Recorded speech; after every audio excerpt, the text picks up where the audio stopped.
¿por qué los tíos y las tías son tan importantes para los sobrinos? En ocasiones son como figuras paternas, pero en versión buena onda. Nos llevan al cine, nos platican de sus trabajos, nos muestran otras formas de vivir y a veces su influencia nos lleva a descubrir estilos musicales diferentes o nos inspiran para estudiar lo mismo que ellos. A través de los hermanos de nuestros padres, conocemos otra versión de nuestra historia familiar. Nuestra tía o tío favorito nos cuenta cómo era nuestra madre en su juventud o las cosas que hacía en su infancia. A lo mejor nos dejan ver que nuestro padre no siempre fue el que es ahora. ¿Qué pasa cuando las tías o los tíos tienen que hacerse cargo de sus sobrinos? ¿Cómo se modifica la relación familiar cuando ellos se convierten en figuras de cuidado permanentes y no temporales? En Diálogos en Confianza, hoy hablaremos de Me hice cargo de mis sobrinos. Buenos días, amigas y amigos de Diálogos en Confianza. Gracias por acompañarnos un martes más de familia. Y como bien lo vio, hoy vamos a tratar un tema del que probablemente no se habla mucho y del que no existe tanta bibliografía, pero que es un fenómeno que existe mucho en las familias. Probablemente si nos ponemos a pensar en nuestra tía o en nuestro tío favorito, nos daremos cuenta que son figuras a las que admiramos, con las que probablemente hablábamos de temas con los que no podíamos atrevernos a tocar con nuestros padres. Y como lo decían en la cápsula, eran nuestros tíos y tías buena onda. Pero ¿qué pasa cuando su presencia en nuestra vida deja de ser periférica y se vuelven nuestros cuidadores principales, nuestros cuidadores primarios? Por alguna razón que el papá o la mamá fallezca, que tengan que trabajar y la crianza quede en manos de los tíos. ¿Cómo se maneja esta situación? Quédense con nosotros porque vamos a tocar todas las vertientes de este tema y vamos a aprender muchísimo. Como siempre, le doy la bienvenida y agradezco la presencia de nuestras compañeras intérpretes de lengua de señas mexicana. En este momento se encuentra Magdalena Alejo y va a estar alternando a lo largo del programa con Lía Vadillo. Y como siempre, es un placer compartir este espacio y conversación con mi compañera Rosely Martínez, que va a estar muy pendiente de todo lo que ustedes nos digan a través de las redes sociales. Rose, ¿cómo estás? Buenos días.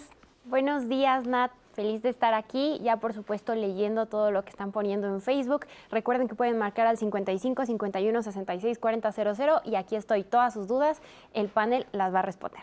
Claro que sí, Rose, participen porque hoy tenemos un panel de especialistas sumamente diverso y van a poder responder dudas de todo tipo, psicológicas, legales, así que empiecen a participar para que podamos leerlas en vivo. Y yo le presento justamente a las personas que hoy nos van a acompañar y que conforman este panel de especialistas. En primer lugar, le damos la bienvenida a Patti Mustre Calderón. Ella es psicóloga clínica y maestra en terapia familiar, especialista en niños y adolescentes, psicoterapia de juego y arte para niños y adolescentes. Patti, ¿cómo estás? Bienvenida. Bien, Natalia, gracias. Gracias por la invitación. Estoy muy agradecida de estar con ustedes y poder colaborar para Diálogos en Confianza. Va a ser una gran conversación, de eso Gracias. estoy segura. Asimismo, le damos la bienvenida a este espacio a Martín García Beltrán. Él es abogado, especialista en Derecho Familiar y mediador privado, fundador y director de Buen Divorcio SC. Martín, qué temazo el que vamos a tener hoy y seguramente va a haber mucha duda legal que tú nos vas a responder.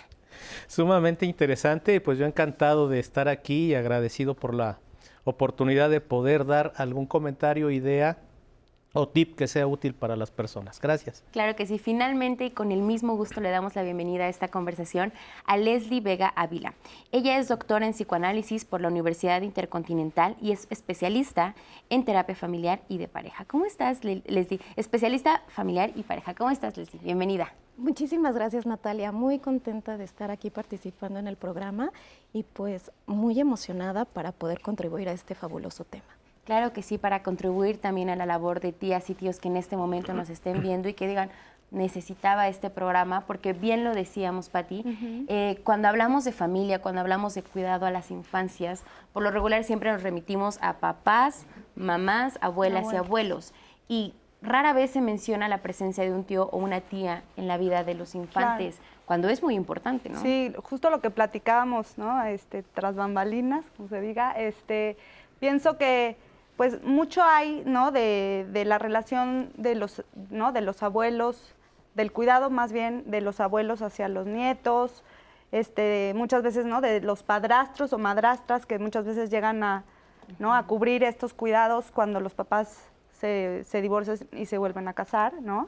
Pero poco hay, ¿no? Porque justamente buscando bibliografía y contexto para el programa, me puse como a indagar un poco y hay poca información sobre los tíos.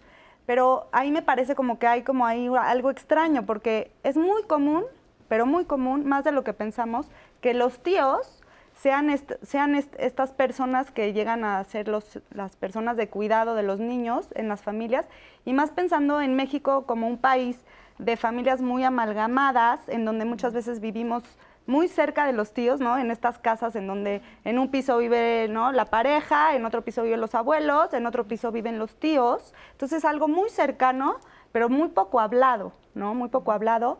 Y pensando como hasta en un tema legal, ¿no? Pensando como en estos tíos que llegan a tener como esta parte legal de estos niños, ¿no?, que van a estar a su cuidado, y que hay poca información de cómo se maneja, qué es lo mejor. Y bueno, en el qué es lo mejor, pienso yo que es un tema súper complejo, y hay veces lo que es mejor para mí como familia, para ti no lo es. Entonces creo que ahí se genera como una amplitud de temas que podemos platicar. Claro que sí, en este sentido, ya nos mencionabas esta parte legal que es muy importante. Sí existe un marco de leyes, Martín, sobre cuáles son las obligaciones, cuáles son los derechos que tienen los tíos sobre los cuidados de niños en caso de ausencia de sus padres. Sí, en términos generales, sí, no específicamente relativo a los tíos, pero hay que recordar que la ley es el marco normativo dentro del cual se van a regir las relaciones en términos generales, un poquito más individualizado, las relaciones familiares, y dentro de este marco legal que regula las relaciones familiares se encuentra qué va a acontecer o qué va a pasar o quién se va a hacer cuidado de menores o incapacitados, pueden ser mayores de edad que estén incapacitados, quién se va a hacer cargo de ellos a falta de a quien le corresponde por ley. Traducido en forma muy sencilla, a quien les corresponde de manera natural y legal hacerse cargo de los hijos es a los padres. La ley a esto le reputa una denominación que se llama patria potestad. La patria potestad de manera natural y legal la ejercen los padres. Pero ¿qué pasa cuando faltan los padres? La ley establece que a falta de uno de los padres, la ejercerá el otro. A falta de ambos, que a veces acontecen desgracias, a falta de ambos, entonces la ejercerán los abuelos. Antes la ley ponía en primer lugar a los abuelos paternos y en segundo lugar a los abuelos maternos. Dada la evolución legal por la dinámica social, ahora ya no hay distinción. El juez tiene que valorar en cada caso si corresponde a cuál de los abuelos, a los paternos o a los maternos.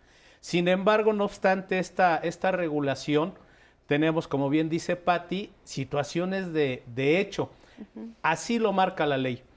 Hay estados que la ley regula particularmente, el de papá, mamá, hermano, tío, etcétera, y establece cuáles son los vínculos que se van a regular, pero hay situaciones que no están reguladas específicamente y el código les llama estados de hecho.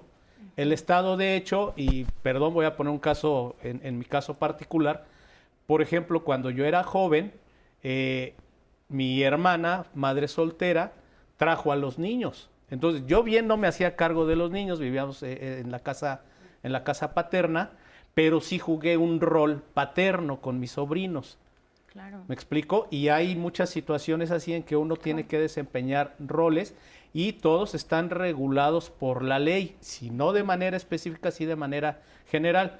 Por ejemplo, dentro de un domicilio, dentro de una familia, dentro de un hogar, si llega un sobrino a vivir, se genera derechos y obligaciones y se tiene que brindar respeto, tolerancia, se generan obligaciones de crianza que le llama la ley, es decir, vigilar que el menor tenga la educación, los hábitos de higiene y en general tiene que vigilar su adecuado desarrollo psicoemocional. Eso es en términos generales.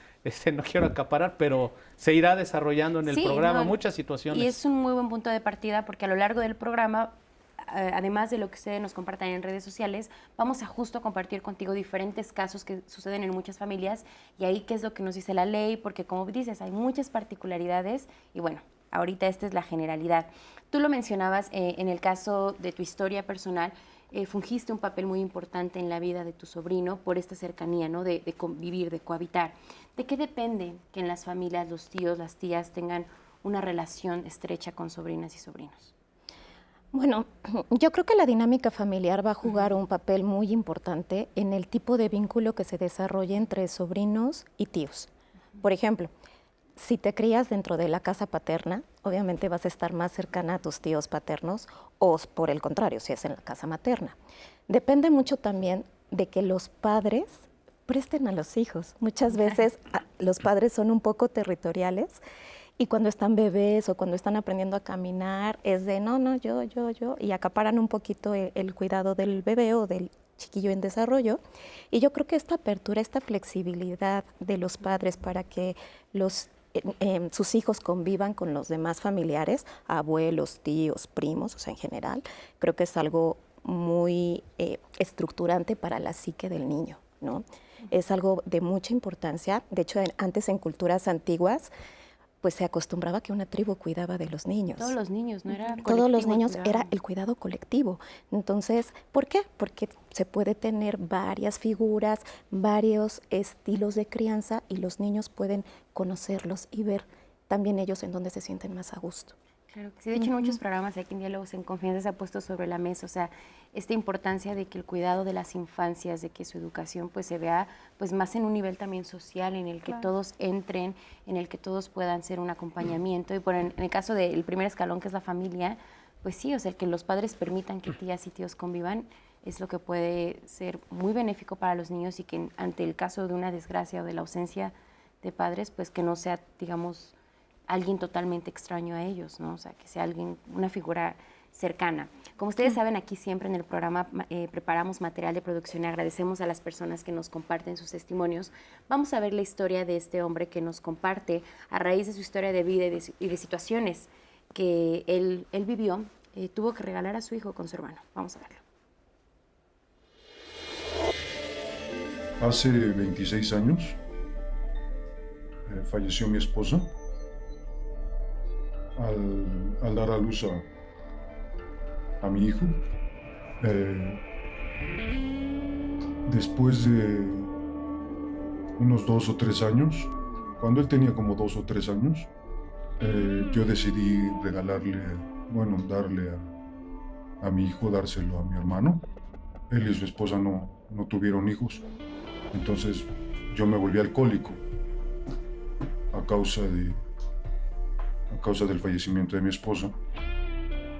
Entonces, pues decidí darles a mi hijo y que ellos lo criaran. A causa de mi adicción, yo muchas veces pues me iba 3, 4 días y le dejaba a mi hijo a unas vecinas que ellas lo cuidaran. Después de eso, pues mi familia habló conmigo y me dijeron que por lo mejor era que se lo diera a mi hermano y así lo hice. Ustedes dirán que soy un mal padre o que fui un mal padre al haber regalado a mi hijo, pero yo creo que no, porque hoy en día mi hijo es un hombre de bien. Hace poco terminó su carrera, es un profesionista, ya trabaja, entonces yo creo que hice bien en haberlo regalado a mi hermano. Gran parte de esto es porque pues mi hermano y su esposa hicieron un buen trabajo conmigo. Yo durante todo este tiempo pues he convivido con mi hijo, pero pues él sabe que soy su tío.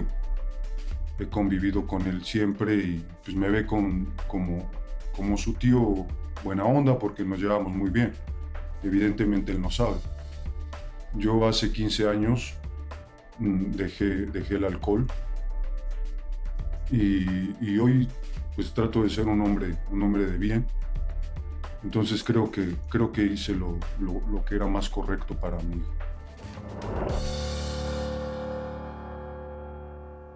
Agradecemos mucho a este hombre por compartirnos su experiencia, que sin duda nos deja muchos puntos de análisis aquí sobre la mesa. En primer lugar, bueno, obviamente el aspecto psicológico. Estamos hablando de un secreto familiar que se ha mantenido por años. Vamos a ver qué tan conveniente sería destapar el secreto, qué tanto derecho tiene el niño a saber quién es realmente su papá y que los que él cree que son sus papás son sus tíos, pero también el aspecto legal. Esta es una situación que ustedes nos compartirán si lo han vivido dentro de la experiencia profesional, si se han dado casos en los que familias pues regalen o den hijos a hermanos y hermanas. ¿Cómo se puede ver esto desde el aspecto legal? Hay muchos que viven sin realmente tener ningún acompañamiento legal. Hay muchas aristas todavía sobre este tema y nosotros vamos a hacer una pausa, pero los invitamos a que participen porque estamos completamente en vivo en todas las redes sociales, Rose. ¿No es así? Así es, Nat. Si tienen dudas, ya sean legales, psicológicas, cómo manejar ciertas situaciones emocionales, mándenos todas sus preguntas al 55 51 66 40 00 marcando, o también pueden hacerlo en redes sociales. Pueden decirnos que quieren que se lea anónimo y es totalmente válido, ya sea Facebook, Twitter, Instagram o YouTube. Ahí estoy leyendo todos sus comentarios. Por acá, Kaker5 ya nos dijo: creo que los tíos son una ayuda para los padres que siempre andan ocupados. Nos contaron su historia.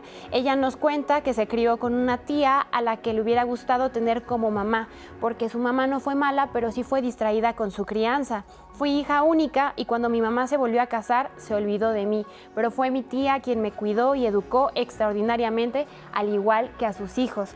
Y así como su historia, hay otras donde nos dicen que los tíos los cuidaron como si fueran sus propios hijos y por ello hubo agradecimiento, como Roberto, quien nos dice que su primo llegó a vivir durante muchos años y que su mamá lo cuidó como si fuera su propio hijo. Ahora él ha sido tan agradecido que me ayudó mucho cuando lo necesité, gracias a mi mamá. Ustedes también anímense a contarnos sus historias, sus dudas, sus preguntas, porque aquí el panel las va a responder. Así es, Rose, porque de hecho justamente, fíjense, nos ponen sobre la mesa ya muchas situaciones que vamos a ir desmenuzando a lo largo del programa.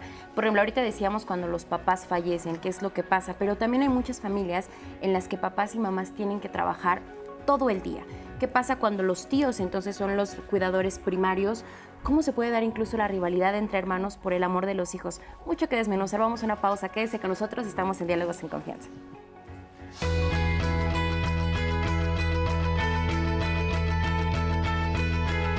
Antes de dejar a tus hijos a cargo de una tía o tío, pregunta si está de acuerdo en asumir esa responsabilidad. Si los cuidados serán por tiempo prolongado, busca asesoría legal para que ellos funjan como tutores. Gracias por continuar con nosotros aquí en Diálogos en Confianza. Y el día de mañana, en los miércoles de Saber Vivir, vamos a tener un tema sobre el amor, porque buscamos ser amados y amar a alguien. Es un sentimiento muy bonito y que siempre estamos constantemente en su búsqueda. Pero para lograrlo de una manera sana, para crear relaciones estables, es necesario que primero nos amemos a nosotros mismos y nos conozcamos, que sepamos qué nos gusta, qué no nos gusta, que nosotros mismos encontremos el valor que tenemos y no se lo dejemos a la otra persona. El día de mañana vamos a hablar de esto, amar con autoconocimiento y autoestima. No se lo pierdan con Cris Jauregui y Anaí Vázquez. Y bueno, en nuestro tema de hoy los sigo invitando a que se comuniquen al 55 51 66 40 00 si tienen dudas legales, psicológicas sobre nuestro tema de hoy, tíos que se hacen cargo de sus sobrinos. Le mando un saludo, por supuesto, a Glory Marzán, Sol Aguilar, Claudia Santamaría y Eduardo Guzmán, quienes fueron los primeros en participar en nuestra transmisión de Facebook. Y les leo otros comentarios. Por acá, Ada González nos dice: yo estoy agradecida con la tía de mis hijas porque ella las cuidó como si fuera su mamá. Yaeli Otañez nos cuenta su caso. Fui tutora de mi sobrina con discapacidad de los 6 hasta los 14 años. Lamentablemente, su mamá falleció hace casi 2 meses, entonces nos cuenta, es una situación dura. También Citlali nos dice: qué suerte tienen algunos niños de tener tíos que vean por ellos y que sean como padres. Y justo suerte, destino, casualidad, no sabemos, es un caso contrario al que vimos en el testimonio antes de irnos al corte, donde el testimonio anónimo nos contó que por las situaciones que había vivido, tomó la decisión de dejarle a su hermano y a su esposa el cuidado de su hijo. Así es, Rose. Pues si les parece, Pati, ¿qué opinas al respecto? este testimonio que vemos que es fuerte, ¿no? Y que nos pone sobre la mesa una situación en la que incluso decíamos, ¿no? El papá usa el término regale a mi hijo, ¿no? Claro. Híjole, yo, bueno, primero que nada, qué valiente ¿no? este señor, este testimonio. Creo que él habla por muchas otras personas que han pasado por esta situación.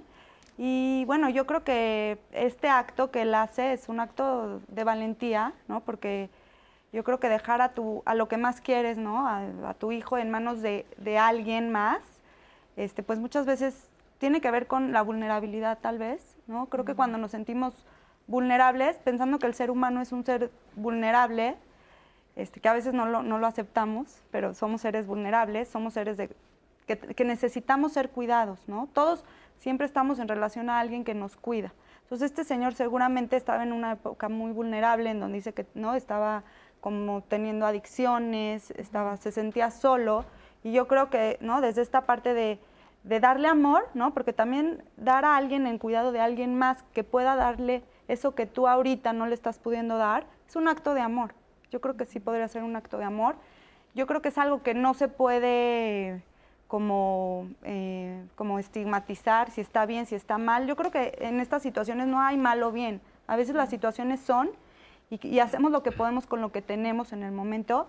Y bueno, estoy segura que si él sigue viendo a su hijo siendo como el tío de, ¿no? O sea, que dice que soy el tío de, pues seguramente lo está haciendo muy bien y tal vez desde ese lugar le puede estar dando ese amor que tal vez como padre hubiera estado muy amenazado o muy diferente de... Muy inestable, claro, probablemente, muy inestable, debido... ¿no? Entonces creo que eso puede ser un acto de amor. Y bueno, creo que lo que sí es, lo que quería retomar, que creo que es importante, es que cuando los tíos, ¿no? pasan a ser como los padres de los niños, obviamente la estructura familiar cambia, los roles cambian, las jerarquías cambian, la forma de educar cambia, ¿no? Porque si estamos como educando más como en una manera vertical donde, ¿no? Yo soy papá, yo soy el que tiene la jerarquía, seguramente los tíos, ¿no? De haber sido los buena onda, los que podían ser como los cómplices, la parte de travesura, la parte linda, pues pasan a ser como la parte pues de jerarquía, de aquí también yo pongo los límites, entonces ahí se implica un cambio muy importante. Y que en este caso no sucede porque pues desde una edad muy temprana, no sé si a los 3 años, los tíos pasan a ser los cuidadores primarios, las figuras paternas para este niño. Y aquí la cuestión también es que esto se vive como un secreto familiar, porque el joven no lo sabe, o sea, ya está en una etapa muy avanzada de su vida y hasta la fecha él no sabe que el tío buena onda, como se dice el papá, pues en realidad es su padre biológico, ¿no? O sea, en este sentido yo creo que una de las principales dudas que puede surgir es qué tan conveniente en algún momento sería destapar, revelar el secreto. Bueno, yo creo que sí se tendrían que revisar muchas variantes dentro de las dinámicas familiares que se ejercieron, ¿no? Por ejemplo, a mí me da, psíquicamente hablando, el que lo haya dado a alguien a los 3 años de edad, me parece un acto muy, muy adecuado junto con Pati para el niño, porque psíquicamente a los 3 años es cuando empiezan a tener una identidad, es cuando empiezan a saberse que son individuos por aparte, que no todo gira alrededor de ellos y que sí necesitan unas figuras de cuidado constantes. Él no iba a poder serlo. Entonces, la verdad es que coincido con Pati que esta persona, dentro de su pues etapa tan cruda y tan difícil, tuvo a bien elegir el poder darle a su hijo a estas personas, a su hermano, pues. Ahora, ¿qué tan conveniente es develar un secreto? Yo creo que también va en función de lo que pase alrededor de la familia, ¿no? Yo creo que entre los adultos se tiene que platicar, dependiendo de cuántos fueron los que estuvieron implicados en la decisión. Hay veces que pensamos que es del papá con el hermano, pero hay veces que en estas familias amueganadas de las que hemos hablado, pues están los abuelos, o algunos otros hermanos que también se unen para sostener al chiquillo, ¿no? o a esta chica. Entonces creo que eso es bien importante designarlo. Para mí creo que es importante que se designe qué cuidador va a ser, si hay posibilidad de explicárselo o no, y qué efectos tendría el explicárselo. Si este chico está muy bien estructurado, si estudia, si trabaja, si tiene buenos recursos psíquicos, creo que sí se replantearía el abrirle un secreto de esto que lo pudiera desestabilizar o que pudiera traer muchas preguntas hacia él, ¿no? Si hubiera otro tipo de dinámica pues si este chico tuviera inquietud o estuviera escuchando cosas que se hablaran atrás de él o que no le hicieran sentido, pues a lo mejor sería momento de tener una reunión con los implicados para ver si se le puede abrir esta parte o mejor dejarla como está. Claro. Oye, pero, Ahora, Leslie bueno, Leslie y Patti, que son las especialistas en ese tema, porque se me viene, antes de ser abogados, psicólogos, comunicólogos, lo que seamos, pues somos personas y integramos parte de una familia, ¿no? Y en todas las familias hay secretos y se van desarrollando a veces quizás hasta patologías, qué sé yo.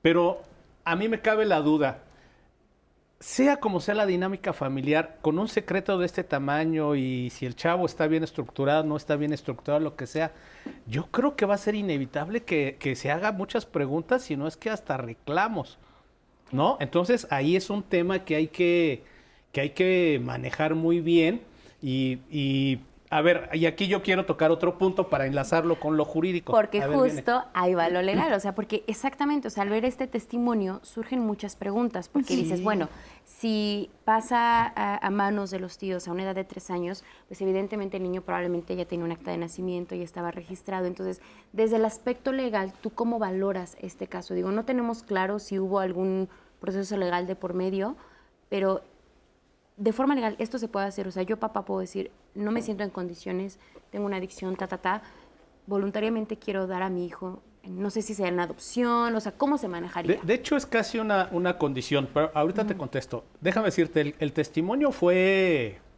duro, es muy fuerte, es una tragedia. Muere la madre, se queda el papá solo con un menor muy pequeño, y lo que el papá hace es justo lo que la ley prevé. La ley prevé que los menores tienen el derecho a una vida buena, a una estructura familiar, a un ambiente hogareño que cuide de ellos, los proteja y genere las condiciones necesarias para un adecuado desarrollo.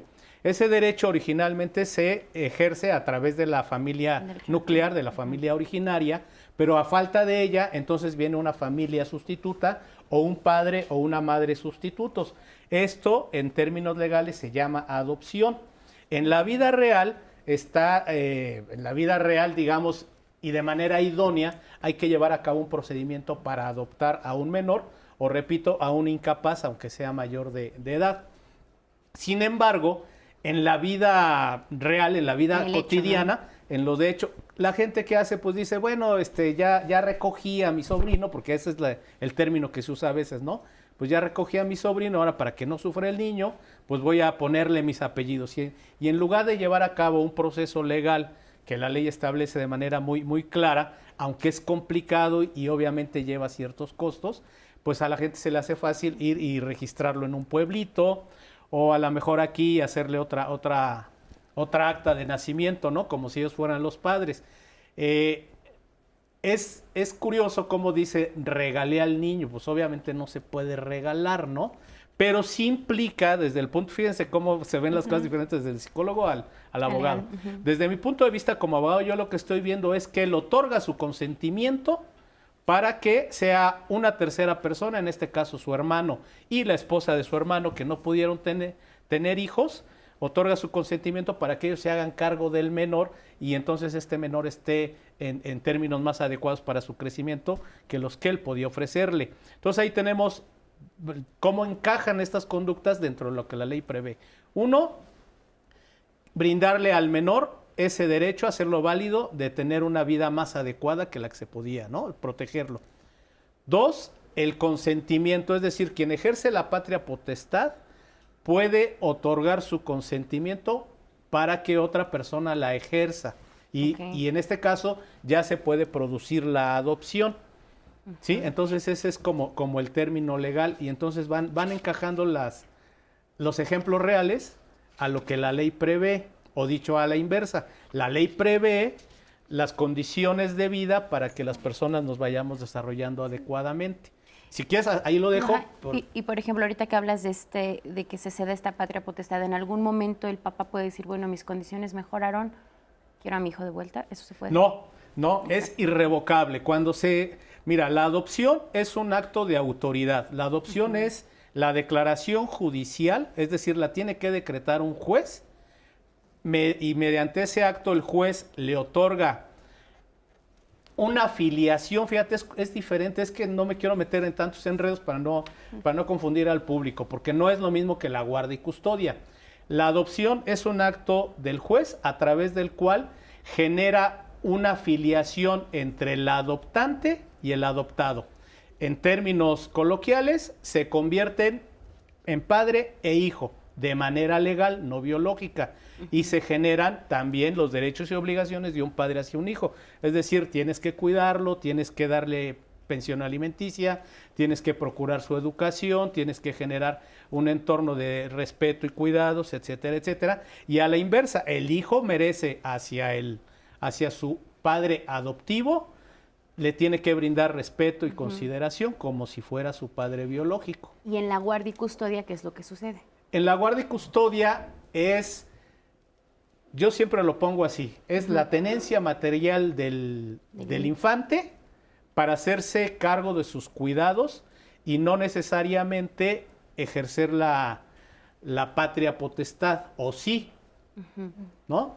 O sea, en la guardia y custodia, digamos... No, está bien, o sea, en la adopción, digamos que es pleno, ¿no? O sea, en todos los sentidos. Y de hecho la ley hijo, le ¿no? llama adopción plena, fíjate. Ay, miren, ya yo también abogada. Pero en la guardia y custodia, digamos que solamente es literal, tener al niño conmigo, criarle, acompañarle, pero digamos que la responsabilidad económica, sigue estando a cargo del padre, por ejemplo, a través de una pensión, quiero pensar. Es correcto. Puede ser que alguien ejerza la guarda y custodia y, por ejemplo, en los casos de divorcio es muy típico. Uno de los progenitores se queda con el menor y ejerce la guarda y custodia y tiene las obligaciones de cuidarlo, etcétera, etcétera. Y el otro también tiene obligaciones de crianza, pero además tiene que proporcionar una pensión alimenticia. Claro. Y cuando, por ejemplo, hemos escuchado mucho el término de soy el tutor legal. ¿Esto tiene que ver también con la adopción y la guardia y custodia? ¿O es una figura diferente? Es una figura diferente, pero se asimila en cuanto a las funciones, porque el tutor también, o tutriz, también están obligados a generar condiciones de cuidado hacia un menor o un incapacitado. El caso más clásico es cuando una persona está privada de ciertas facultades, se lleva a cabo un juicio que se llama de interdicción, lo declaran incapaz para hacer valer sus derechos por sí mismo y cuidarse a sí mismo, y entonces entra un tutor o una tutriz, que puede ser un familiar, para los cuidados médicos, etcétera, incluso para administrar bienes, si es que tiene bienes. Sí, justamente vamos a entrar también de lleno a esta parte, porque justo es también algo que se ve en muchas familias. ¿Qué pasa si fallecen los papás, si tenían propiedades, no sé, un fideicomiso? ¿Cómo sumar algo? Sí, claro. Yo estaba pensando como en cuando se hacen las cosas bien desde el principio, ¿no? Pensando en este psiquismo del niño, ¿no? De esta claridad de, ¿no? ¿Quién va a ser, quién es mi papá, quién es mi mamá? O sea, ¿quién me va a cuidar, quién es mi cuidador? Pero pensando desde esta parte legal, ¿no? Pensando como desde lo ideal, desde llegar con un abogado, a hacerlo bien. Obviamente, cuando, como les decía yo, al ser seres vulnerables, cuando nos sentimos como en crisis, no pensamos como debería de ser, ¿no? Como con el orden de los factores, ¿no? De cómo debe ser. Pero escuchándote a ti, pues sí, pienso que cuando las cosas se hacen como bien desde un inicio, pues evitamos llegar a esta parte de decir, bueno, y el secreto, ¿no? Porque ahora es todo lo que ha vivido el niño se ha vivido, ¿no? Se ha identificado como hijo del tío, ¿no? Que así ha vivido, y luego llega pues como a esta parte de decir, bueno, pero en realidad, ¿quién soy? ¿No? En esta parte de la identidad, y sobre todo en la adolescencia, en donde hay una gran búsqueda de la identidad y donde nos preguntamos quién soy, ¿no? Y de dónde vengo, pues creo que entre más claro esté, también la identidad del niño pues será como más fácil de lograrse. Esta importancia, como dices, ¿no? O sea, de que igual todas las personas que nos estén viendo, pues de repente lo hablamos con los testamentos, ¿no? Pero Sí. yo creo que también en esta parte de lo familiar, pues también decir, si en algún momento faltó, ¿qué va a ser de mi hijo, no? O sea, tener clara una estructura, decir, tal vez la persona que me gustaría que se hiciera cargo de la crianza, que es algo que, Leslie, ya sabemos que tú tienes una gran experiencia en ese terreno. Vamos a ver ahora el testimonio de Berenice. Ella nos cuenta, su mamá fallece cuando ella tiene 9 años y son sus tías y también un tío, hermanos de su mamá, quienes se hacen cargo de su crianza y están muy presentes en su vida. ¿Cómo fue esta experiencia de ser criado y cuidado por sus tías? Ellas nos lo cuentan. Bueno, cuando yo tenía 9 años, mi mamá falleció, entonces nos quedamos a cargo de mi papá y de las hermanas de mi mamá, que eran 2. Pues mi mamá ya estaba enferma, la habíamos visto algunos años atrás enferma, y éramos mi hermana y yo, porque yo soy gemela. Entonces mi hermana y yo éramos sus enfermeras y siempre nos parábamos a darle la medicina. Y recuerdo que ese día nos paramos y mi papá estaba esperándonos en el corredor, y ahí nos dijo, ¿se acuerdan lo que habíamos hablado? Que su mamá estaba enferma. Pues ya sucedió. Entonces, pues yo recuerdo que a los 9 años no entendí por completo lo que había pasado. Una de mis tías era soltera, nunca tuvo hijos, pero siempre fue muy maternal. Era la que nos consentía, la que nos cocinaba, la que nos llevaba. Era mi mamá Guille. Bueno, mis tías se hicieron cargo de nosotros, pues sí, en la parte emocional, y también pues eran las que nos daban de comer, nos lavaban la ropa. Entonces ellos eran, bueno, digo ellos porque también están el hermano de mi mamá, que él también participó en nuestra crianza, mi tío, y entonces pues ellos fueron los que nos ayudaron, ¿no? Yo les comentaba que mi tío fue el que nos enseñó las tablas de multiplicar y a leer. Bueno, yo a mi tía Guillermina, pues era mi mamá. Era con la que pasaba el tiempo, la que me enseñó a cocinar. Y ahora la que nos queda es mi tía Alejandra, que ella pues se quedó en su lugar, ¿no? Mi otra mamá tiene 20 años de muerta. Entonces, ella es la que nos queda y pues realmente es como la abuela de mi hija, ¿no? O sea, le dice abuela, o sea, hace las funciones de mi mamá. Pues nada, que fuimos una familia extraña porque a veces no nos entendían, ¿no? Cuando decíamos una mamá, otra mamá. Pues fue muy duro porque ya al pasar de los años entiendes que perder a tu mamá no es fácil.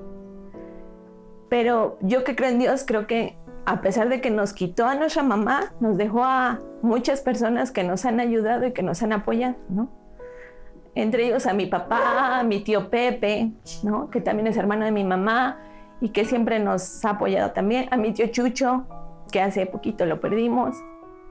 No, la verdad es que nunca yo nunca me sentí abandonada ni en el 10 de mayo, porque aparte iban todos, o sea, era el festival de la escuela, iba mi papá, pero iban mis tíos de aquí, de parte de él, pero iba mi mamá Guille, mi mamá Anga, yo recuerdo que mi papá decía, no, pues hagan 2 regalos, ¿no? O sea, uno para tu mamá Anga y otro para tu mamá Guille.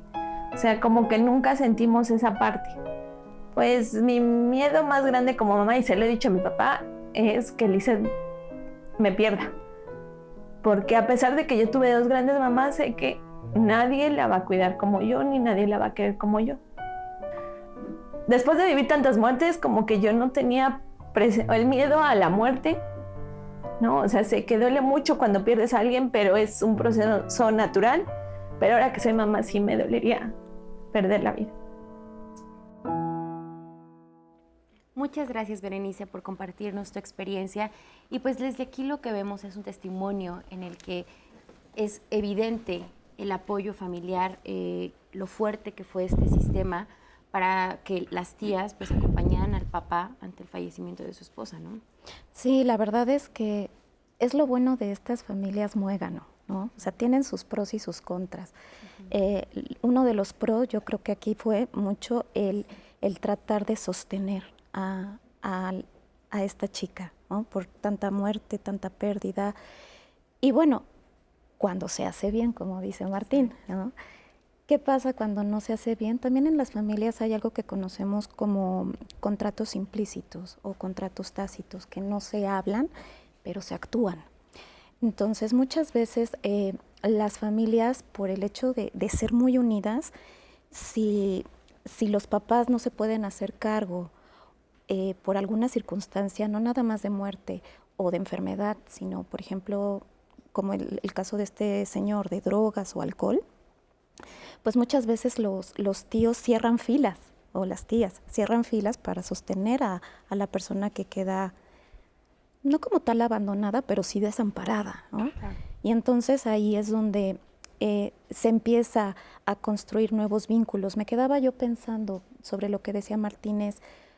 ¿Qué pasa que nosotros también vemos el adoptar o el hacernos cargo de alguien que no es nuestro hijo biológico como algo vergonzoso, ¿no? Porque de eso no tiene nada de vergüenza. Tendría que ser algo muy loable, algo muy sabido, ¿no? Claro. En vez de que empecemos a crecer la bolita de nieve al pasar de los años y después no se sepa explicar o no se sepa dar la respuesta adecuada o correcta, por ejemplo, para este chico que pues ni por aquí se le asoma que sus tíos, más bien que sus padres son sus tíos y que el tío buena onda es el papá, Claro. ¿no? Y tú lo dices, o sea, también ver en este caso cómo cuando las cosas se hacen bien o se hacen de la mejor manera, pues fluyen, porque ella tenía, digamos, muchas figuras de autoridad o muchas figuras que la criaban, o sea, más que lo convencional, tener mamá y papá, no, o sea, ella tenía a papá biológico y tenía 3 tíos que decía, mi tío me enseñó a multiplicar, incluso a mis tías les digo mamá, y mi hija reconoce una de ellas como su abuela, pero también puede pasar en muchas familias que al haber tantas figuras presentes acompañando a los infantes, no hay una estructura clara, vaya, ¿no? Entonces, también eso puede confundir en algún momento a niñas y niños. Muchísimo, sobre todo en la época de la adolescencia, como bien dice Patti, como estamos buscando nuestra identidad y tenemos intrínsecamente muchos conflictos con la autoridad por la etapa en la que se está atravesando. Cuando no tenemos una estructura familiar clara y todos los tíos opinan, se meten, le dicen, Te no, regañan, te ahora no, pues corrigen. ahora vas con tu tía Juana, no, pues ahora con tu tía Chana, y es una inestabilidad para el adolescente que no es apto también para su momento de vida, ¿no? Él o ella pueden estar atravesando un duelo por el tema de que se fallecieron los padres o porque la mamá o el papá tiene adicciones y los tuvieron que anexar. Son muchas contrariedades emocionales que están pasando estos chicos como para no construirle, como decía Martín, un ambiente de seguridad y de claridad. Y eso tiene que llevar un esqueleto, ¿no? Hay veces que los padres pueden designar, ¿no? Decir, bueno, si a mí me pasara algo, pues me gustaría que tal hermano o el tío político que se lleva muy bien con mis hijos, pues que sea la persona que cuide de ellos. Y hay veces en donde no se tiene estas pláticas, como que nunca pensamos que nos puede pasar algo así y no preveemos. Pero se tendría que hacer. Pero yo digo que sí serían de estas pláticas necesarias en familia para que los chicos no estén confundidos en su estructura, en su autoridad, y que también eso no vaya a provocar futuros problemas entre hermanos, entre primos, entre abuelos, que se pongan del lado de uno, del otro. Creo que eso sí sería muy importante. Ahora, Martín, del lado legal, ¿esto es posible? O sea, yo mamá puedo llegar y decir, o dejar tal vez, no sé, en mi testamento y decir, si me pasa algo, me gustaría que los tutores o me gustaría que mi hermana X se quedara a cargo de mis hijos, a pesar de que todos los abuelos vivan, por ejemplo. Sí, claro, está previsto en la ley, se llama tutela testamentaria. Los papás pueden dejar designado quién va a ser el tutor o tutriz del menor. Martín, volvemos con esta información porque seguro a muchas personas les interesa. No se vayan, una pausa y volvemos.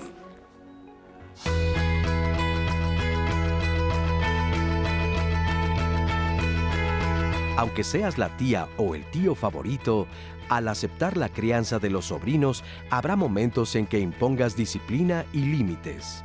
¿Cuándo y cómo hacerlo? Esto puede ser de acuerdo con los criterios de sus padres.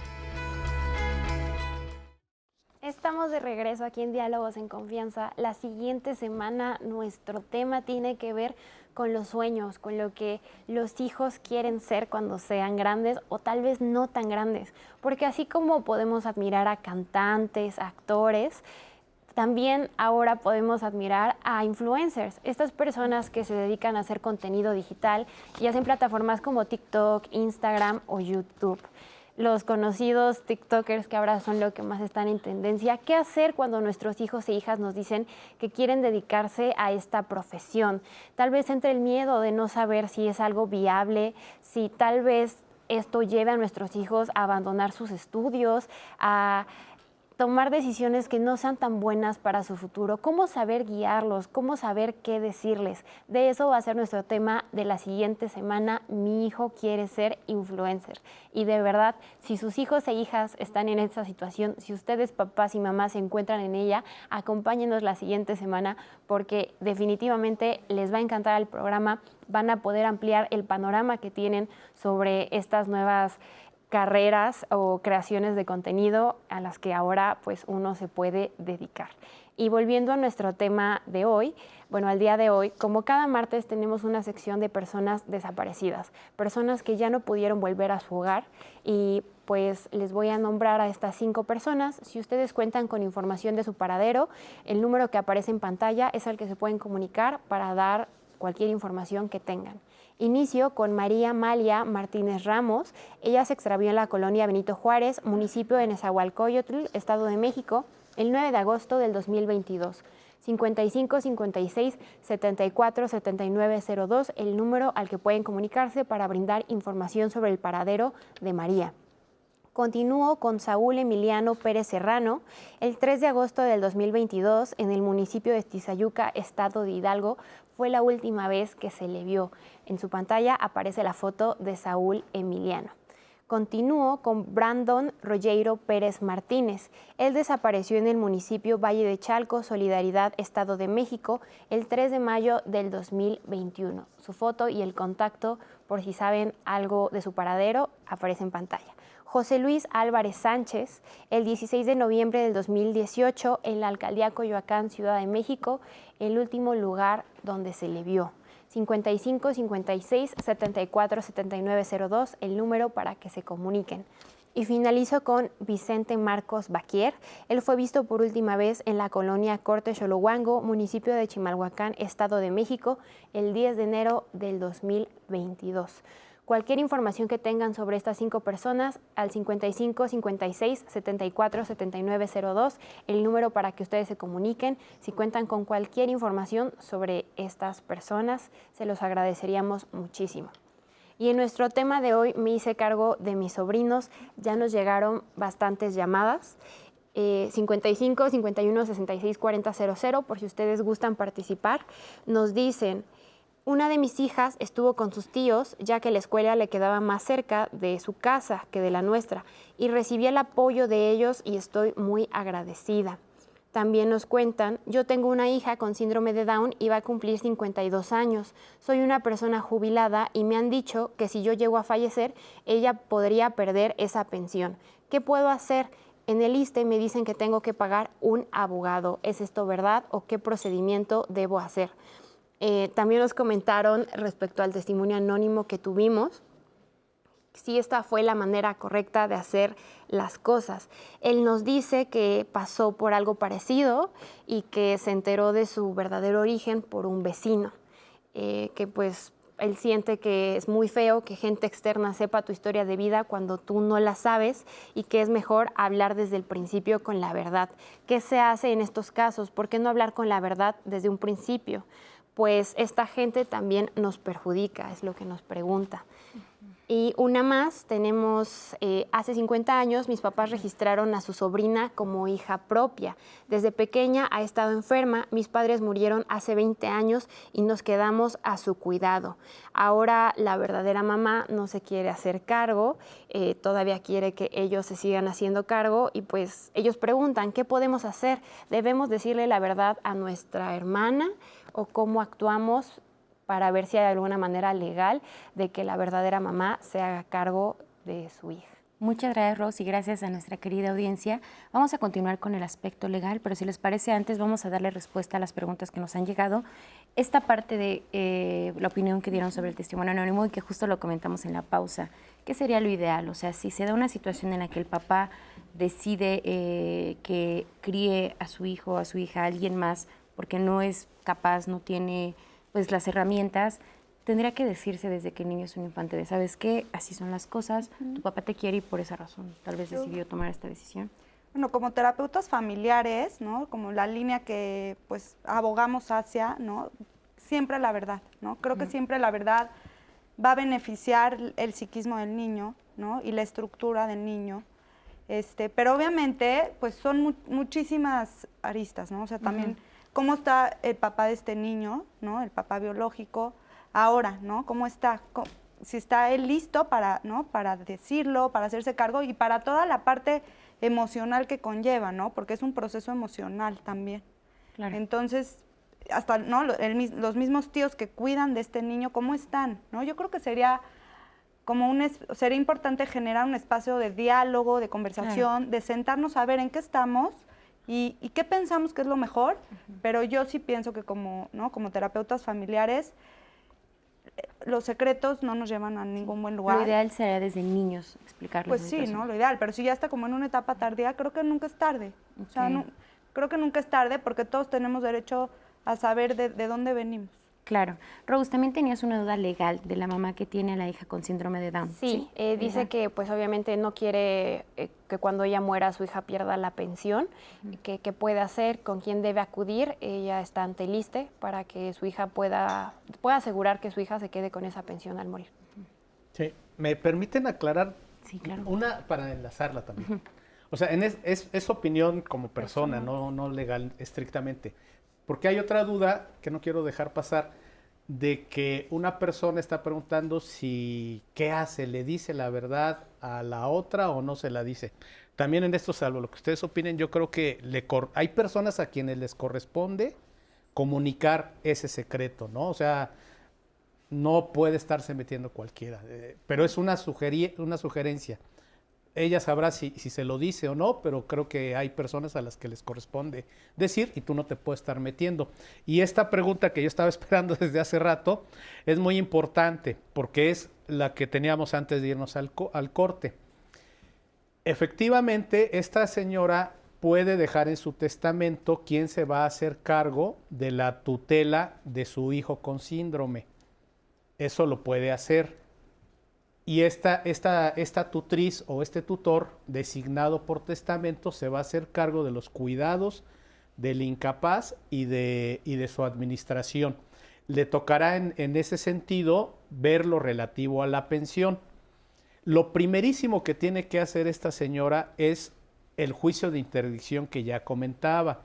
El juicio de interdicción consiste en acudir ante el juez de lo familiar, haciéndole saber que tengo una persona incapaz bajo mi cuidado que resulta ser mi hijo, y el juez va a ordenar que se le hagan reconocimientos médicos para verificar fehacientemente esa incapacidad, y entonces nombrarán en este caso a la misma mamá, puede ser su tutriz. De hecho lo es, de hecho y de derecho es su tutriz, pero es importante que tenga esta constancia porque cuando ella llegue a fallecer, esa pensión no se pierda, sino que sea el tutor o tutriz designado por testamento quien acuda al ISSSTE y entonces ya haga valer la pensión por descendencia y además por dependencia económica. Entonces no hay riesgo de que se pierda su pensión. Esa descendiente y máximes, por el hecho de ser descendiente ya tiene derecho a la pensión, pero además en este caso se conjuga que es incapaz. Solo necesita tener un tutor o tutriz que la haga valer ante el ISSSTE. Muchas gracias, Martín. Entonces, antes del corte, dejábamos en claro que sí existe la posibilidad de que yo, de manera pues previsoria, diga, quiero que tal persona se haga cargo de mi hijo. ¿Cómo nos dijiste que se llamaba? ¿Era la tutela por voluntad? Sí, tutela testamentaria. Tutela testamentaria. Vale la pena aclarar, yo lo voy a hacer cuando no haya quien la ejerza de manera legal. Es decir, para no irnos tan profundo, está papá y mamá. Idóneamente, si llegan a fallecer los dos, la ley establece, ya lo dijimos, abuelos, después tíos, etcétera. Pero si ellos lo establecen, ya dirán que sea el tío Alberto, que sea la tía Eduviges, en fin, ya lo dirán. Pero si fallece nada más papá y queda mamá, entonces mamá tendrá que designar ahí sí un tutor o tutriz. ¿Por qué? Porque ya no está el papá. O sea, esa falta de, Ok. ¿Sí me explico? No en sustitución de...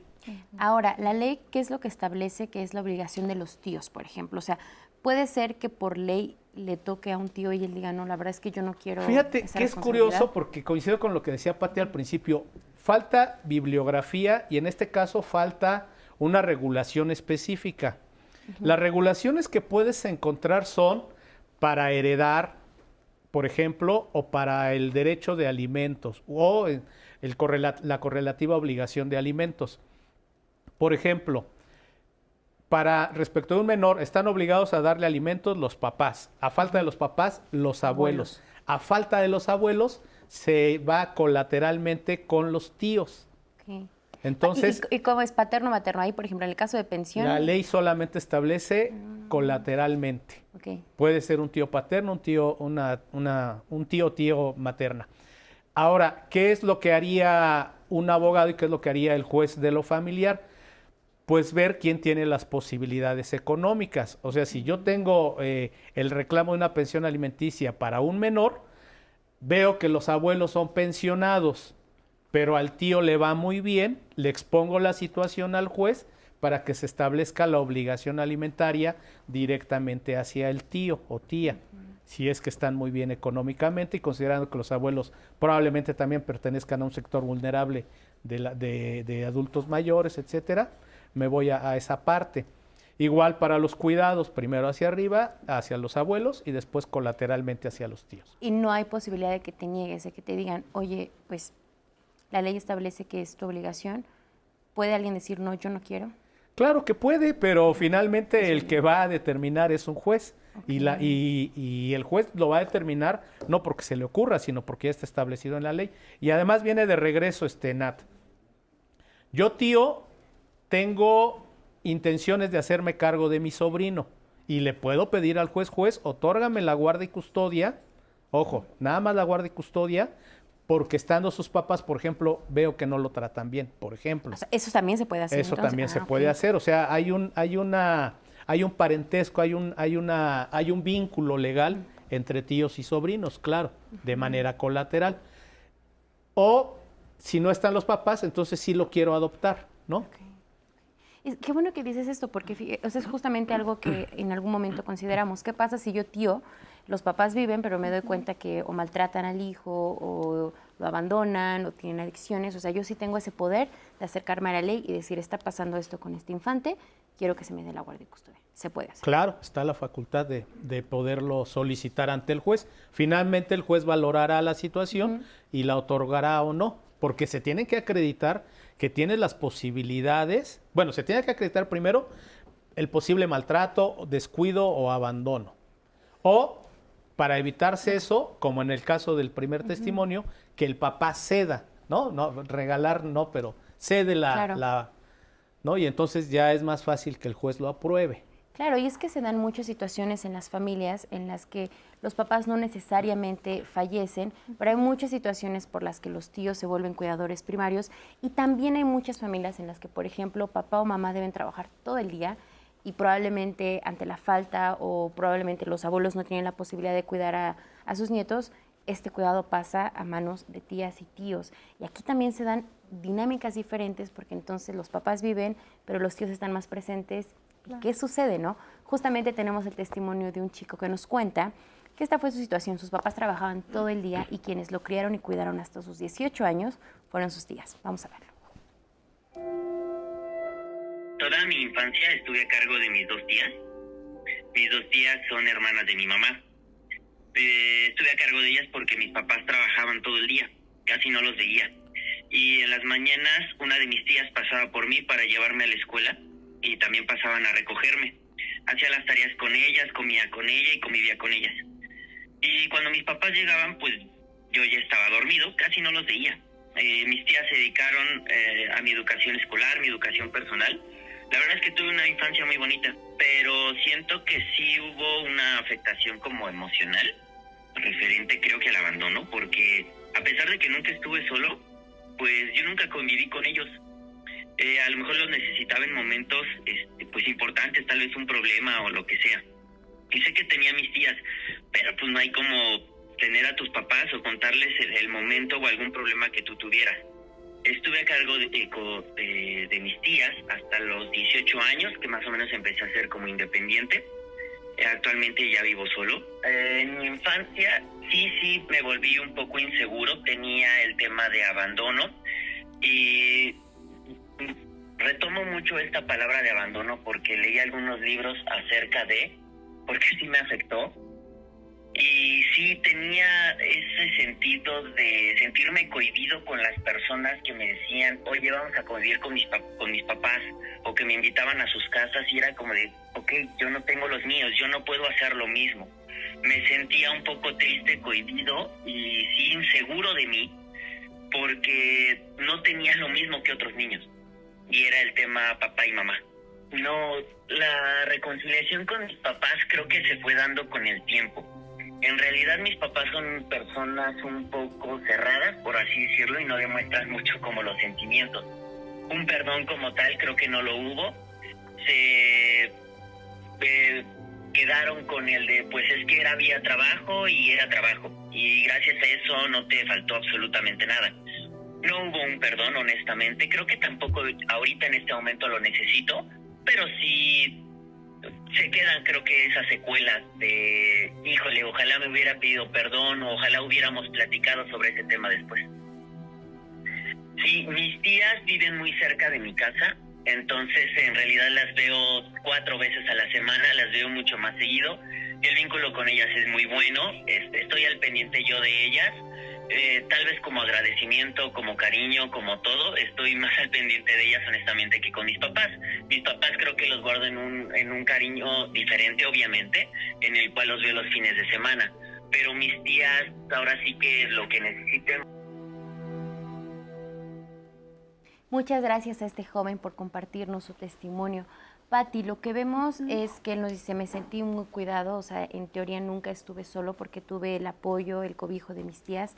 Sin embargo, siempre me faltó, o más bien vivir esta, yo creo que contradicción, o decir, tengo a mis papás vivos, sí, pero ¿por qué mis tías, siendo mis tías, son quienes fungen más como mis cuidadores primarios, ¿no? Sí, pienso como a nivel de, ¿no? del psiquismo de un niño. O sea, qué difícil como manejar estas dos dualidades, ¿no? O sea, como pensando, bueno, esta dualidad más bien. O sea, pensando como, soy hijo de ellos y me cuidan mis tías, ¿no? Y más que ellos viven, o sea, como que sí es, yo creo que sí se vive como él dice, una sensación de abandono, ¿no? De qué soy yo para mis papás, ¿no? Cuando mis tías son las que me cuidan. Pero bueno, también pensando que estas tías, pues por lo que dice él, fueron buenas tías, ¿no? Que él se sentía acompañado con estas tías, que tuvieron una función de cercanía, de cobijo, lo cual es muy bueno. Y yo creo que los papás también, pues seguramente se dedicaron a la parte económica, ¿no? Seguramente estuvieron muy ocupados en esta, ¿no? En esta parte tan importante, ¿no? Y bueno, yo creo que una cosa no está pelea con la otra, ¿no? Lo hicieron como pudieron en el momento, pero bueno, él platica que ahorita sí de repente siente esta sensación de una herida como de abandono, que es una de las heridas de la infancia, claro, ¿no? Que a pesar de que estemos con alguien y que nos sintamos queridos, hay una parte que no nos acomoda todavía, pero creo que mucha gente la siente, creo que es algo inherente al ser humano, pero que si alguien la siente, ¿no? A pesar de tener a sus papás en vida, pues es algo que se puede platicar, que se puede llevar tal vez a terapia, ¿no? Esta sensación.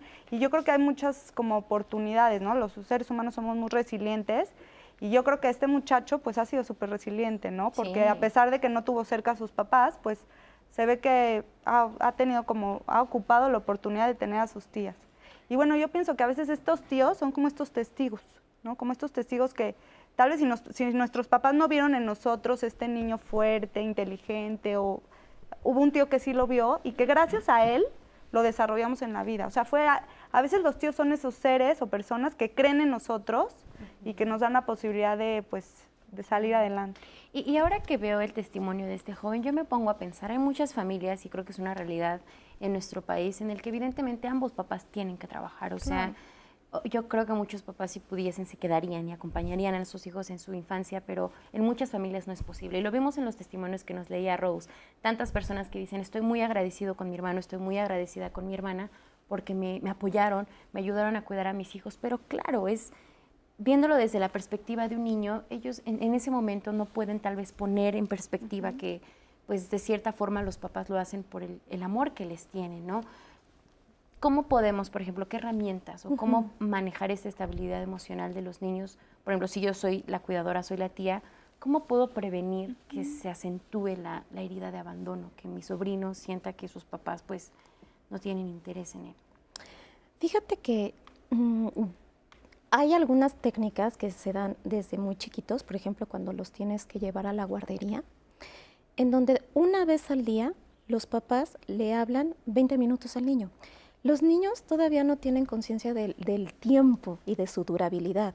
Entonces, más que el tiempo, para ellos lo que les importa es la presencia. Entonces, puede ser que yo te recoja dormido todos los días, pero voy a encargarme de despertarte y que tú me veas y que me veas presente y que no me he ido, sino que además regreso. Creo que eso nos puede ayudar mucho a empezar a construir una perspectiva diferente para todos estos niños cuyos padres necesitan trabajar. Y ahora la tecnología pues es un aliado muy, muy importante. Eso de hacer videollamadas o de 15 minutos para los niños es maravilloso. Y dicen, ay, hasta te dicen, ¿ya puedo hablar con papá? ¿Ya puedo hablar con mamá? Sí, establecer horarios porque son de rutina. O sea, no le podemos llamar un día a las 2 de la tarde y otro día a las 6. No, sino establecer una rutina con ellos, pero también uno como tío, dar el espacio a los padres, ¿no? O sea, no desdibujarlos, porque creo que eso también es muy importante. Si tú desdibujas al padre, le va a ser más difícil al niño o a la niña atravesar estas etapas de distanciamiento, de separación, que pues fueron por circunstancias que no tienen nada que ver con el amor, ¿no? Sino con otro tipo de necesidades. Ahora, con este chico, ¿qué variable veo que lastimosamente no nos suma? Que los padres son fríos. Los padres son muy cerrados y le dicen, no, pues nosotros teníamos que trabajar y se acabó, ¿no? Y esa es una respuesta muy insípida para tantos años donde tuvieron esta dinámica. Entonces yo creo que esta apertura de los padres, que también se puede trabajar en terapia familiar, es decir, oye, tú también comunícate con tu hijo, ¿no? Todavía estás a tiempo. El diálogo, lo maravilloso de nuestra lengua es que todos los días podemos hacer uso de ella. Entonces, aprovecharlo. Yo creo que una comunicación pues muy permanente, también como platicar con tu hermano o tu hermana que te está apoyando a cuidar a tus hijos, decir, bueno, este es el estilo de crianza que me gustaría, y de parte de los tíos, como dices, tampoco pues desdibujar ni demeritar la figura de los padres, porque al final de cuentas a quien más se afecta es a los niños. Vamos a ir a una pausa, pero regresando quédense con nosotros, porque ¿qué pasa cuando fallece papá y mamá y tú como tío te quedas a cargo de los hijos? ¿Cómo tienes que respetar el duelo que viven y que atraviesan niñas y niños? Porque muchas veces pensamos que olvidar es ni mencionar a la mamá que falleció, ni mencionar al papá para que no le duela. No, sí, hay que aprender a vivirlo, hay que aceptar el duelo que uno también vive ante la pérdida de un hermano o de una hermana, y cómo dar el salto de pasar de ser el tío buena onda a una figura de autoridad. Quédense con nosotros, estamos completamente en vivo en Diálogos en Confianza.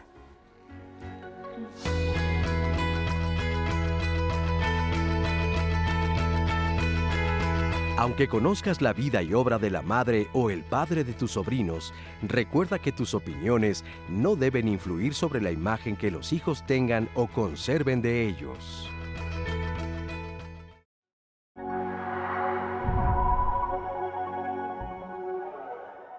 Mucho hay, ¿no?, de la relación de los, ¿no?, de los abuelos, del cuidado más bien de los abuelos hacia los nietos, los padrastros o madrastras que muchas veces llegan a, ¿no?, a cubrir estos cuidados. Buscando bibliografía y contexto para el programa, me puse como a indagar un poco y hay poca información sobre los tíos. Es muy común, pero muy común, más de lo que pensamos, que los tíos sean estas personas que llegan a ser las personas de cuidado de los niños. Hay que recordar que la ley es el marco normativo dentro del cual se van a regir las relaciones.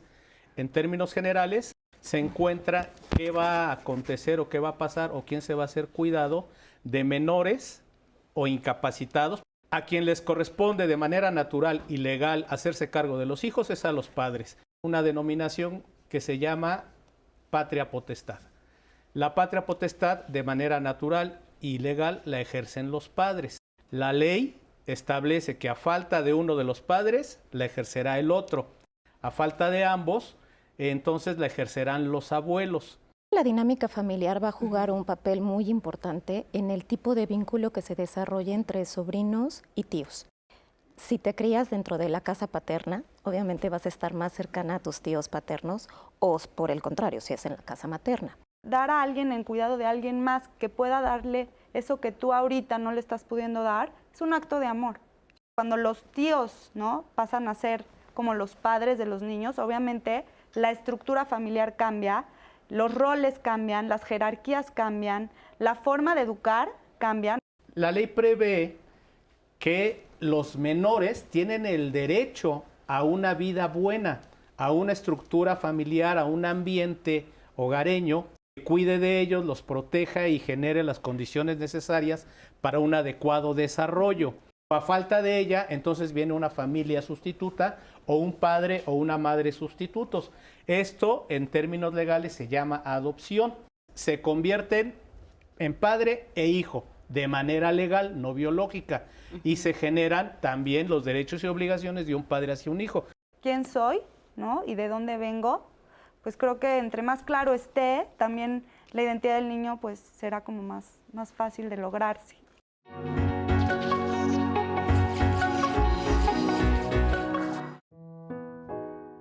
¿Por qué los adultos deberían de permitir que los hijos, los niños, los jóvenes elaboren un proceso de duelo? Porque todas las personas tienen derecho a hacer un proceso de duelo. El proceso no es exclusivo de adultos. Los niños, los adolescentes, los adultos sin duda y los adultos mayores, es una buena idea que hagan un proceso de duelo. De otra forma, se quedan estas heridas abiertas por años y no es conveniente, ¿sabes? Es importante que tomen estas heridas en serio, pero sobre todo que las sanen. Y los tíos tienen un papel fundamental en el proceso de duelo de los sobrinos, sin olvidar que también ellos están en un duelo, porque sin duda han tenido la muerte de un hermano, de una hermana, de un cuñado, como sea, y ellos también están en duelo. Habría que considerar también que para ellos va a ser difícil. Un duelo no necesariamente tiene que ver con la muerte de una persona. Existen muchas clases de pérdidas y sin duda cuando se pierde un ser querido sobrevienen muchas otras pérdidas.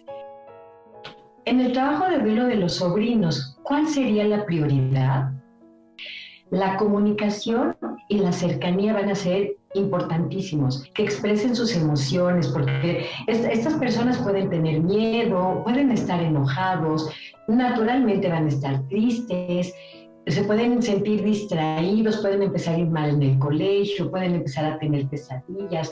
Una comunicación cálida, asertiva, fluida, donde dejemos que los niños hablen o los jóvenes hablen de lo que sienten, no de lo que piensan, de lo que sienten. Todas y cada una de sus emociones, miedo, enojo, tristeza, incluso pueden experimentar algún gozo, ¿no? Y de repente sentirse culpables por eso.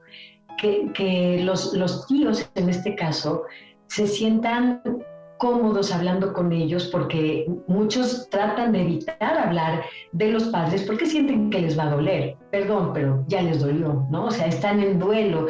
Es de ida y vuelta, es permitir que ellos hablen de lo que sienten, pero también nosotros, o los adultos, los tíos, permitirnos hablar con estos chicos de qué sentimos. Gracias a Yolanda Martínez por esta información sobre cómo afrontar el duelo y el cambio. Y continuando con sus comentarios, nos han llegado muchísimos y de distintas ramas. Varios fueron los que llegaron sobre las costumbres y lo difícil que es adaptarse. Nos cuentan, se fue de mi casa mi concuña y falleció mi cuñado.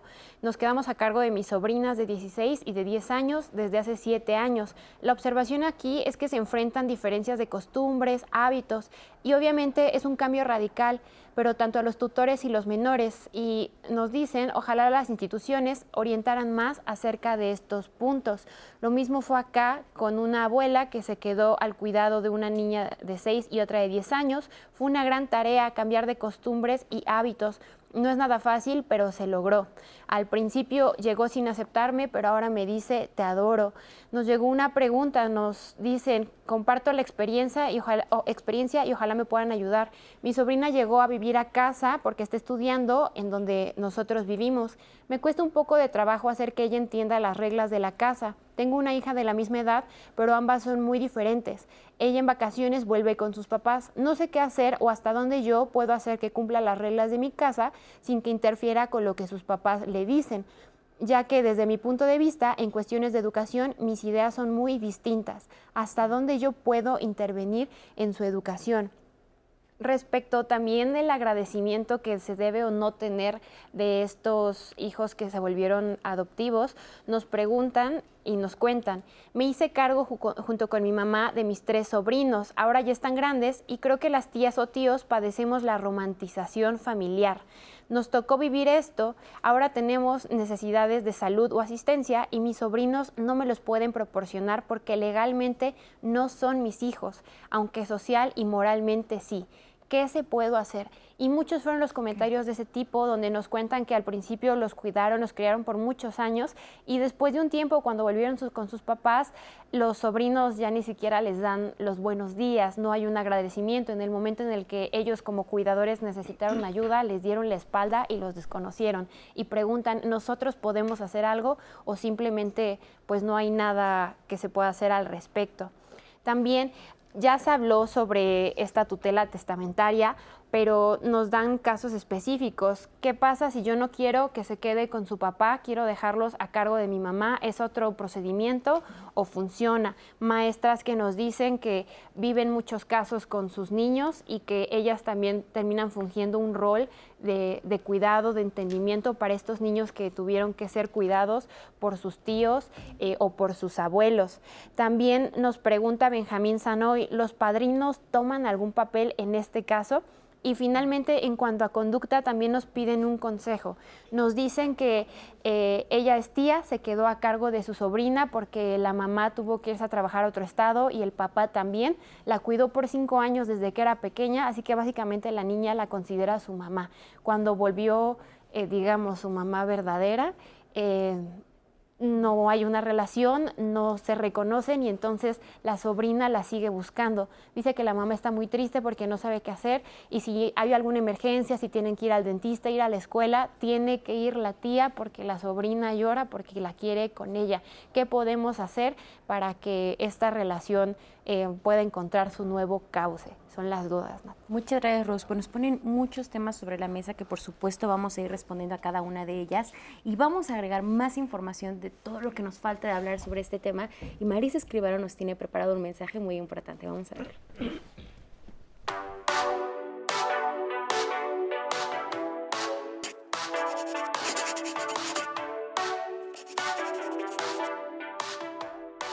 Hola, ¿qué tal? Muy buenos días. La vida no suele ser fácil para nadie, pero hay circunstancias que la hacen extremadamente complicada. Tal es el caso de cuando los tíos se tienen que hacer cargo de sus sobrinos. Y no es porque sean egoístas, al contrario, los tíos que deciden ayudar y educar a sus sobrinos están lejos de serlo y se vuelven una figura muy importante para rescatar a esos sobrinos. No es una tarea fácil decidirse a cuidar, proteger, educar, pagar sus gastos. Puede resultar todo ello en algo que vaya en detrimento de su economía y de su forma, hasta entonces, de vivir la vida. Por ello es muy loable la tarea que emprenden los tíos cuando, por diversas razones, se ven obligados a ver por sus sobrinos. Quizá la causa más frecuente sea por el fallecimiento de sus padres, en cuyo caso tampoco se puede dejar de lado la tristeza, el duelo, la situación por la que todos deben pasar. Otro de los puntos a considerar es que los tíos no tienen la misma autoridad que los padres y van a tener que exigirla.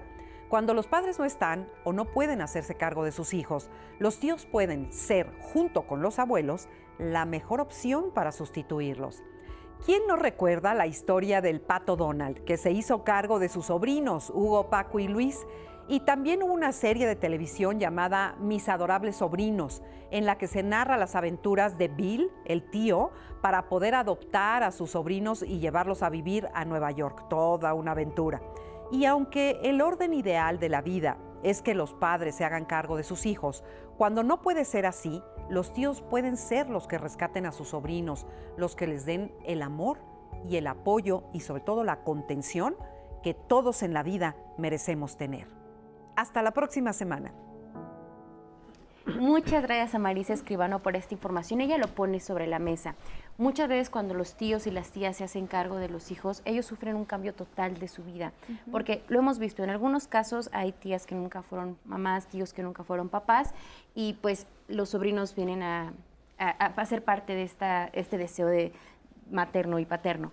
Sin embargo, ¿qué pasa cuando, como lo leía Rose, los sobrinos llegan entran a una dinámica familiar ya establecida, donde empiezan a convivir con los primos como si fueran sus hermanos y con los tíos, y nos lo dicen? ¿Cuáles serán estas herramientas para que los niños se sientan, por supuesto, integrados, no se sientan intrusos ni fuera de, pero también para lograr estos límites y estas reglas que en los comentarios nos dicen es algo muy complicado? Claro. ¿No? Pues pensaba como en esta parte de cuando, ¿no?, llegan los niños a casa de los tíos y hay más niños y ya hay una forma como de educar, de límites, ya está lo que se acepta y lo que no se acepta, ya está esclarecido. Pues creo que como tíos tenemos que tener, primero que nada, muchísima paciencia. Segundo, pensar que el niño no hace las cosas para molestarnos. Los niños no hacen las cosas para molestar, los niños lo hacen porque atrás de lo que están haciendo, atrás de la conducta hay una necesidad incompleta, ¿no?, que no está siendo como satisfecha. Entonces, para los tíos, pues yo les digo, lo que está haciendo el niño no es para molestarte. Verlos, ¿no?, como verlos con compasión, o sea, no que los vean como pobrecitos, no, o sea, con compasión de decir, bueno, está en un proceso, se está adaptando, no lo hace en contra de mí. Y bueno, tercero, pues tener muchísima paciencia, creo que la paciencia es importante, y sobre todo enfatizar el buen trato, ¿no? O sea, yo creo que como tíos, lo que sí no puede estar como a condición es el buen trato, ¿no? Todos los niños tienen derecho al buen trato. Claro. Y creo que desde ahí pues, se puede generar algo más armónico en las familias. Y en este sentido del buen trato, yo creo que el no hacer esta distinción, ¿no? O sea, en cosas muy básicas como, bueno, a mis hijos biológicos sí les doy esto y a mi sobrino que está a mi cargo, bueno, no le presto tanta atención o no le doy los mismos beneficios, o sea, que sea un trato igualitario. Equitativo, ¿no? Como muy equilibrado, equitativo, donde se sienta como bien el ambiente, ¿no? Calidez, ¿no? Que todos son parte de, qué importante. Claro, ahora, también nos preguntan en las redes, ¿cómo logramos esta transición? De yo fui el tío buena onda que lo llevaba al cine, que le consentía, que incluso le daba chance de repente de romper las reglas establecidas por los papás. Ahora, ¿cómo le hago para que mi sobrino me reconozca como la figura de autoridad y para que yo también pueda hacer ese trance? ¿Qué recomiendas? Fíjate que yo creo que sería muy adecuado apelar al vínculo de confianza que hay entre este sobrino y este tío o tía. Si nos podemos contar las verdades, también te puedo contar que de repente voy a tener ciertos límites, que de repente no te voy a permitir todo lo que tú quisieras, pero es por amor, por cariño, por cuidarte, porque me estoy haciendo responsable de ti. Y los niños son muy inteligentes. Yo creo que muchas veces hacemos menos a los niños, justo por eso que si escondemos los secretos familiares, que si no les decimos las cosas como son, creo que a veces no les damos la importancia a la inteligencia de estos chicos, y cuando realmente lo pueden entender bastante bien y lo pueden recibir bastante bien, si también hay un trabajo de equipo, ¿no? Si los papás también hablan con este tío o tía de decir, oye, mira, se pueden flexibilizar un poco los límites. Si a mi hijo no me gusta que vea la televisión, pero en tu casa ven mucha televisión, pues bueno, empezar también a flexibilizar eso, decir, bueno, podemos ver 1 hora o 2 horas y empezar una nueva dinámica donde todos se sientan incluidos. Porque si yo integro a uno a mi dinámica hecha, es difícil que no se sienta como añadido.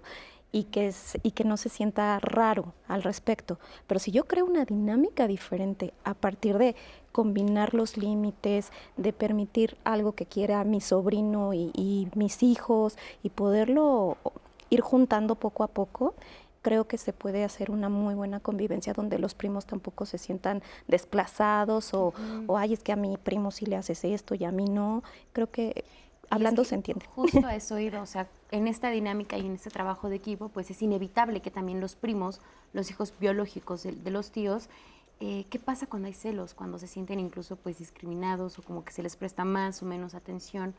Lo ideal sería también hablarlo con ellos, ¿no? Se va a integrar tu primo, tu prima a nuestra familia. Sí, es difícil no hacer distinciones, ¿no? Porque a final de cuentas, pues el amor de madre o de padre nunca va a ser tan parecido como el de tío o de tía. Pueden ser bastante cercanos, pero creo que sí hay un poquito de diferencia.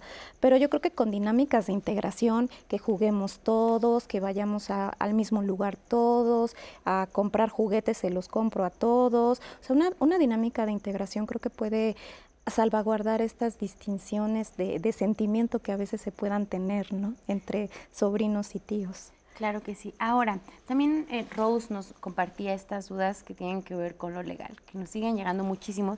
Y en primero quiero que andemos un poco más en esta parte de los tutores y tutriz, me dijiste que es verdad, tutriz. ¿Qué pasa con las propiedades que se heredan a hijos e hijas menores de edad, con incluso dinero? O sea, ¿cómo se maneja esto? ¿Los tíos son quienes administran hasta que los niños se vuelven mayores de edad? ¿Cómo funciona esta parte? Sí, primero se tiene que, o sea, ya fallecen los papás y el heredero legal es el hijo. El hijo todavía no tiene capacidad legal, entonces tiene que designársele un tutor o tutriz que se encargue de esa administración. Si los papás lo designaron por testamento, entonces ese va a ser el tutor. Si no lo designaron, entonces el juez le va a designar un tutor. Y este tutor tiene la obligación de encargarse de la buena administración de esos bienes y debe además rendirle cuentas. Es todo un proceso complejo, pero está bien cuidado ese aspecto. Mira, aparte del tutor, existe otra figura que se le debe designar paralela, que se llama curador. Entonces, todo lo que haga el tutor tiene que pasar por la revisión del curador. Además, en ese juicio de sucesión, a través del cual él va a hacerse de los bienes, se va a adjudicar los bienes que le dejaron los papás, también se le da vista al Ministerio Público, que es un representante social, y también se le da vista a un organismo que se llama Consejo Local de Tutelas. Entonces, están todos los ojos puestos en cuidar los derechos del menor. ¿El curador también es parte de la familia? No, necesariamente, puede ser de la familia. Lo que está prohibido por la ley es que tutor y curador sean parientes. Pero pueden ser familiares del hijo uno de ellos, porque si fueran los dos, obviamente también existiría el vínculo. Ok, ahora también en las llamadas nos escribe una persona que nos decía, yo cuidé a mi sobrino por muchos años y ahora que yo necesito los cuidados, o sea, sabemos que en caso de papá y mamá, los hijos tenemos la obligación también cuando ya son personas adultas mayores, de brindar incluso una pensión. Pero ¿qué pasa con los tíos? Esa está re buena, porque te voy a decir por qué. Porque la ley no lo establece. Efectivamente, designa quiénes son los obligados y los derechohabientes en caso de pensión o de algún otro tipo de derechos de esta especie que nos está comentando la vidente, digamos, el público. Pero pues obviamente, así como abogado, sí hay salida, siempre hay salida, hay que buscarla. En este caso, lo que yo sugeriría es hacer un juicio, es un pequeño juicio en el cual no va a haber controversia. Se llama jurisdicción voluntaria.